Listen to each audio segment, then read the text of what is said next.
අපි කොච්චර මානසිකව නිර්වුල්ද, නිරෝගීද, සැහැල්ලුද, මානසික සතුටක් භුක්ති විඳිනවද කියන එක මත තමයි අපේ ජීවිතේ ගොඩාක් දේවල් රඳා පවතින්නේ.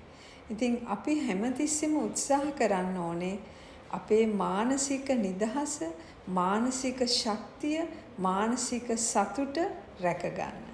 ඒකට බාධා වෙන දේවල් වලින් ඈත් වෙන්න, ඒ වගේම ඒකට බාධා වෙන දේවල් විසඳ ගන්න අපි හැමතිස්සෙම උත්සාහ කරන්න ඕනේ. මොකද අපේ සියලුම දියුණුව හෝ අපේ හැම තීරණ අපේ ප්‍රගතිය හෝ අසාර්ථකත්වය හෝ ඕනම දෙයක අපේ මනසේ කැපැසිටි එක, මනසේ තියෙන ශක්ති ප්‍රමාණය 100%ක්ම බලපානවා. මනසට සාපේක්ෂව තමයි අපේ හැසිරීම සිද්ධ වෙන්නේ.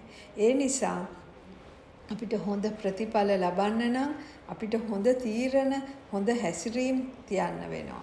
හොඳ හැසිරීම්, හොඳ තීරණ, අපේ ක්‍රියාකලාපයන් හරි වෙන්න නම් අනිවාර්යෙන්ම අපේ සිතුවිලි සාර්ථක වෙන්න ඕනේ. සිතුවිලි සාර්ථක වෙන්නේ නැහැ අපි මනසින් බිඳිලා ඉන්නවා නම්, කලබල වෙලා ඉන්නවා නම්, කලකිරලා ඉන්නවා නම්, මානසිකව අපේ නිදහසක් නැත්තම්, නිර්වුල් නැත්තම්, අපි මානසිකව රෝගී වෙලා ඉන්නවා නම් අපිට හරි දේවල් තෝරගන්න බැරි වෙනවා. ඒ නිසා ජීවිතයේ සියලුම දේ පදනම වෙන්නේ අපේ මනස. මනසට සාපේක්ෂව තමයි අපි හැසිරෙන්නේ.